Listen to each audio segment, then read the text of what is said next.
us pastries for breakfast, and we still had to pay full price to stay here? Like, come on. May I ask where you're going now? We're going to get something to eat. Everything closed across the street. Everything closed. Gas station, shopping mall, everything closed. So what are y'all doing for gas? You all knew this storm was coming, right? So you're going to give us bag lunches, bag breakfast, some pastries? That's so disrespectful.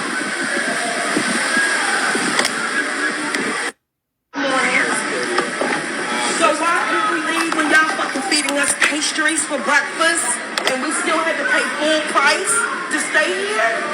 Like, come on. May I ask where you're going now?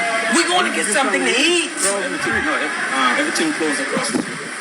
Everything closed. Gas station, shopping mall, everything closed. So what are y'all doing for gas? You all knew this storm was coming, right?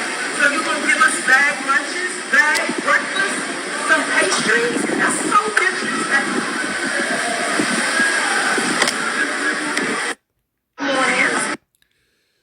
All right, Shalom. Giving honor, all praise, and glory to Yahweh, Bahashim, Yahweh Shai, Bahashim, Arechakwadash. Double honors to the elder apostles and bishops of the great millstone that rule well. And as always, peace, blessings, and salutations unto the hopeful like tabernacle of David scattered abroad across the four winds of the earth. Now, I just had to let that clip play twice just so that y'all can see that this really did happen and you couldn't make this up. The so-called black woman, American black woman, decided to book a vacation ahead of Hurricane Melissa. So she knew that this tempest, this hurricane was going to come to that island, and she still booked the vacation, made her way there, and is upset and making a big fuss that after that hurricane hit and devastated that island, when she came to get a breakfast, they gave her what they had. They gave her some pastries. You know, they basically gave her what they could while their island was suffering, you know, a major disaster. And this woman had the nerve to argue and complain that they didn't give her a big luxury breakfast. You couldn't make this up, man. You know, I'm pretty sure that they were appalled, and these women, it looks to me, I believe these women might be native to the island, so these might be Banyamyan women here. But I'm pretty sure that they were appalled and, you know, just witnessing the audacity that they had to pull out their camera and get that whole conversation recorded. Because what this only shows is how at ease our women really are here in this society, here in Babylon. That you can care less about a disaster that just occurred, or the damages that was done, you know, to the island. She's worrying about a damn luxury breakfast.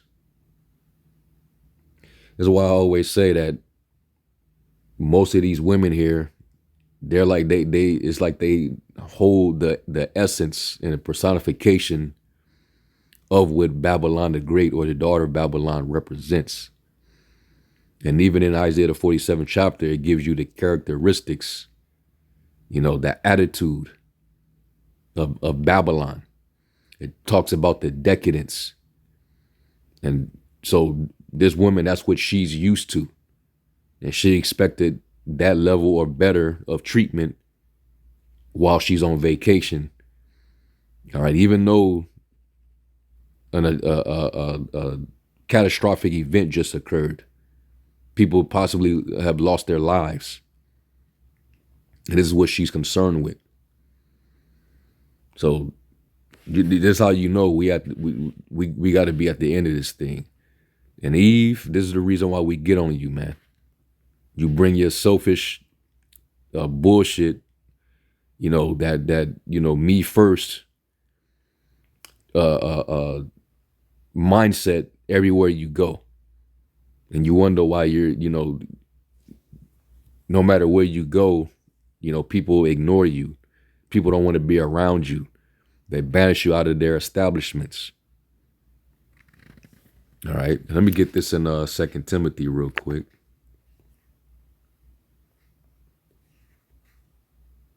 I believe it's 2 Timothy 3. We get it in NLT. And it says, you should know this, Timothy, that in the last days there will be difficult times. People will only love themselves and their money.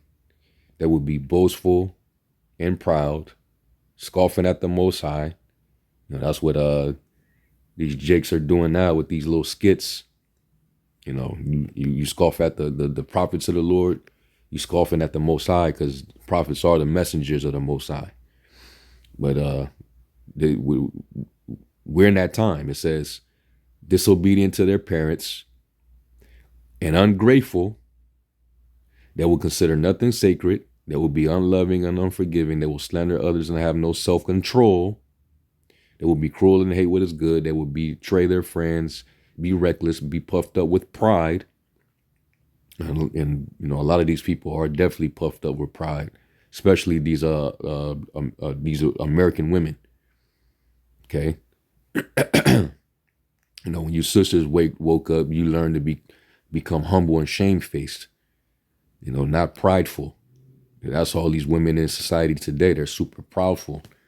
And they wonder why men ain't paying them no mind. It says, love pleasure rather than the Most High. And that's, people are victims of, this demon, self-pleasure. They love it more than they love the Most High. You see, I don't give a damn if a category 5 just hit this place. Where's my luxury breakfast? Because food, especially here, is a luxury. People are used to eating big meals multiple times out the day here in America. They don't do that anywhere else. Maybe a few countries here and there outside of America, but that's mainly American. That's Western.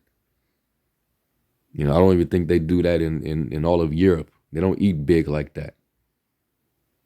You got our women, the so-called black women, they like to hit up brunches, with basically like a breakfast and a lunch. So you eating all type of pancakes, pastries, donuts, bagels.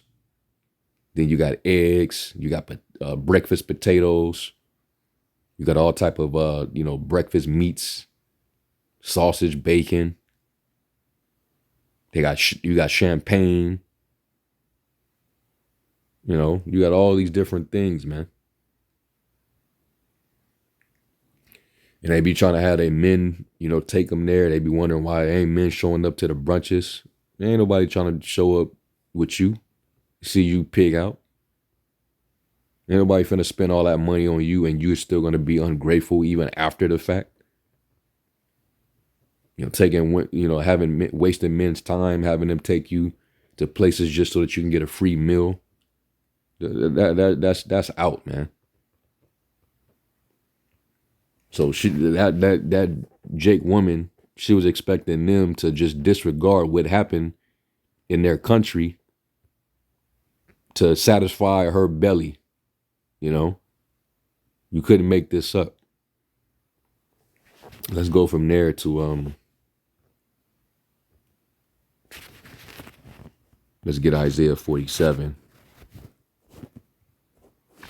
Because she's a Babylonian, This is what Americans expect, Because this is their standard of living. Isaiah 47.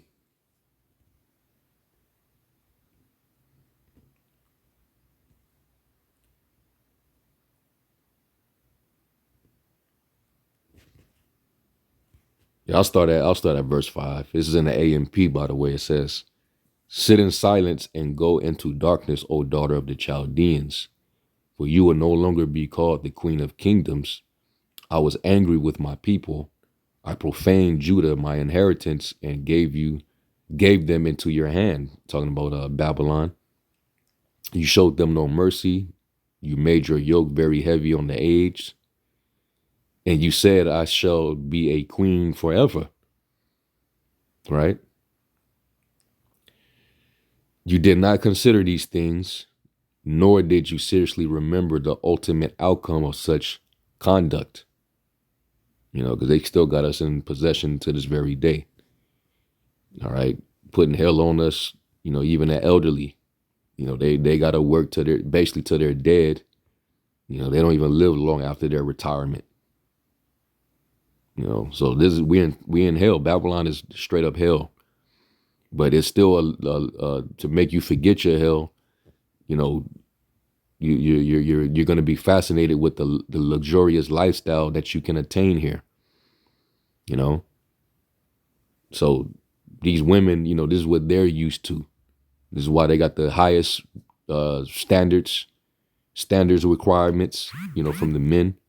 And this is why men are leaving the country to flee and go to other places where, men are more appreciated and they're more realistic. All right. These women here, they're living in Walt Disney World. Okay. It says, "Now then, hear this, you who live in a luxuriant life," like the black woman, right? "You who dwell safely and securely, who say in your heart or mind, I am the queen, and there is no one beside me." And this right here, this footage right here, it kind of delves into that fact. Just with the attitude that this American black women have during a catastrophic, time. This is an evil time that they just suffered, and this woman only cares about a damn luxurious breakfast. Because she felt like, if I spent this kind of money, then I should be getting this. Which that's understandable if this was just a regular day. But they just got hit with with the hand of God, man. And she can give 2 F's. So it's like the essence of this place. You can see it in these women. It says, "I am the queen, and there is no one beside me. I shall not sit as a widow, nor know the loss of children." And that's why the Lord's He's gonna bring it to this place. Cause she might think in America, everything is luxurious and secure and safe, and everything is all good, and we're just invincible in America. So we got it like that. But our people have no clue, Esau included. They all have the same mentality. Let me get Jeremiah. Matter of fact, let me do this.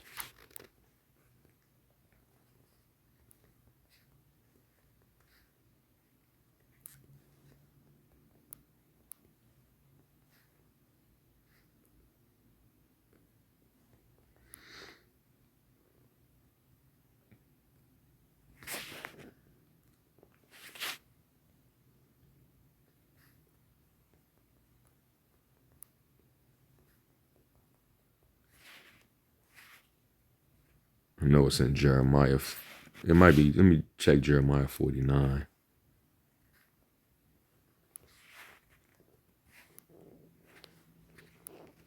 Yeah, this is Jeremiah 49 and 31, and it says, "Prophesy." It says, "Arise, get you up unto the wealthy nation that dwellest without care, saith the Lord, which have neither gates nor bars, which dwell alone." All right. And you go to the word wealthy, It's Shiloh or Shalawa, and it means tranquil in a bad sense, careless, abstractly security, being at ease. What does it say in Isaiah 32:9 about our women being at ease, being complacent, being secure? Just arise, you women that are at ease. Hear my voice, you careless daughters. Give ear unto my speech. Many days and years shall you be troubled. Strip you and make you bare. Put sackcloth upon your loins, Get ready to mourn. Get ready to be a servant because you're going to be in desperate need of a man. That's how the Lord's going to break this place down. You're going to lose your comfort zone and your luxury, your comfortability. All right. The Lord's going to bring you women down to reality. Just wait, man. Because like it says in Sirach 11, it says, in a day of prosperity, there's a forgetfulness of affliction. So if you got a little money on you, you're living in prosperity. You can afford, these vacations, to travel, to do all these extracurriculars because you got all this free time. So you're going to be at ease. You're going to be comfortable. You're not going to be worried for anything. Now, them Jamaicans, they got afflicted. But that didn't mean nothing to you. Because it didn't have direct effect on you. So the Lord's going to turn it up for Babylon. And that's why, these people, man, they're going to be in a quagmire. Many great miseries shall be done to them in the latter days that walk in the earth because they have walked in great pride. We're going to see it. It says, being at ease, peaceable, and prosperity, quietness, wealthy. All right. So that's Babylon for you, man. They even carry that Babylonian attitude everywhere they go, especially these women. It says, but these two things shall come to you abruptly in one day, loss of children and widowhood. They will come on you in full measure in spite of your many claims of power, through your sorceries, in spite of the great power of your enchantments, dealing with Babylon and, its witchcrafts. All right. It's commerce, all these different things. It says, for you, Babylon, have trusted and felt confident in your wickedness. You have said, no one sees me. Your wisdom and your knowledge have led you astray. And you have said in your heart or mind, I am, and there is no one beside me. Therefore, disaster will come on you. You will not know how to make it disappear with your magic, your witchcraft, your scientists or whoever. You ain't going to make it be able to go away.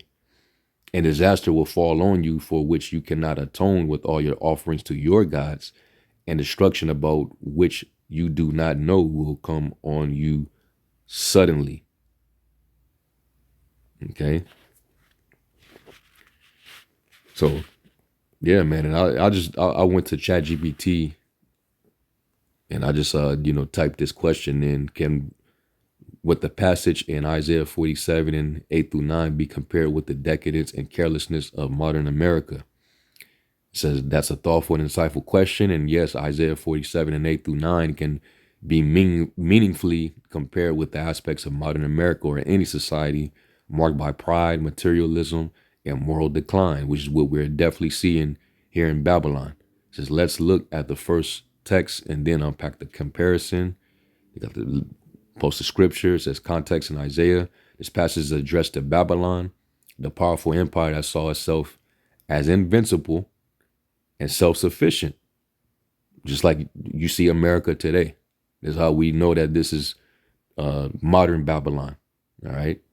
Babylon the Great, or the virgin daughter of Babylon. It says Babylon was wealthy, decadent, and proud. America, even though it's beginning to lose all of that. It's just confident in its dominance and luxury. Through Isaiah, the Most High condemns its arrogance and moral decay, warning that judgment would come suddenly and completely. Many interpreters, especially in prophetic or moral readings, have seen a parallel between ancient Babylon and modern America in these days. And Isaiah 47 ain't really talking about ancient Babylon, because when you read the whole chapter and then all the way down to the end, it says how the Lord's going to bring a speedy riddance to this place.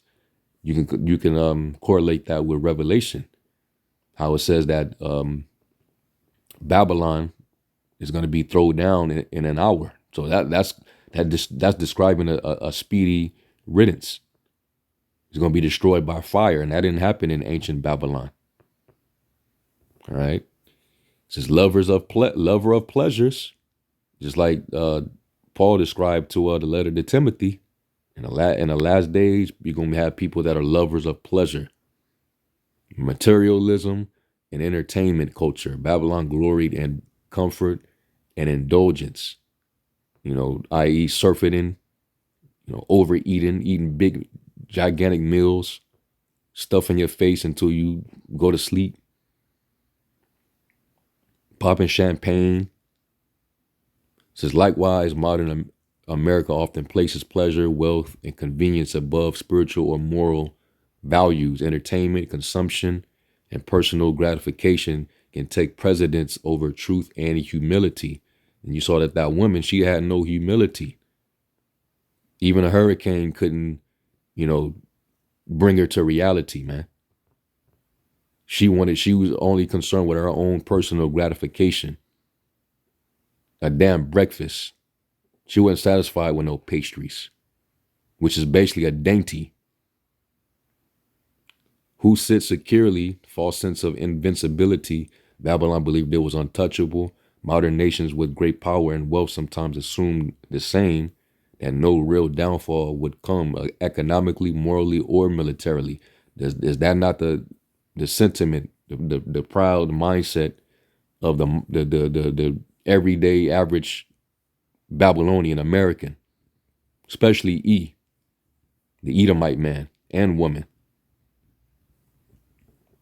All right. It says, I am and there is none else beside me. Human self-deification. Babylon's pride mirrored divine self-claims. I am echoes God's name. In modern secular culture, there is a similar spirit of self-reliance, humanity as its own God, redefining morality, gender, and truth on its own terms. Oof. Sudden judgment. Babylon fell suddenly despite its power. Yeah, the Lord, he sent the Medes and the Persians to take down the Babylonians. But we know that according to this prophecy, Babylon's going to go down with fire. It's going to be burned, destroyed, and to the point of it not being inhabitable, like Sodom and Gomorrah in the cities around it. It says the warning can be seen as timeless. Any nation or culture that exists itself and turns away from righteousness can collapse swiftly, economically, socially, and spiritually. Okay. So yeah, man. It says, here, I'm gonna just read this part. It says, Isaiah 47 is not just a historical prophecy, but a spiritual principle. When a nation trusts in luxury, pleasure, and pride instead of God, it invites decay from within and downfall from without. Yeah. Pride goeth before destruction and a haughty look before a fall. So I just had to do a response to this, man. You couldn't make this up. All right, that's your American black woman right there. And that's why you see why this place is getting ready to fall. But anyway, hopefully y'all were edified. I'm going to give all praise, glory, and honor to y'all. Bashmi al Shai. To the next one, Shalom.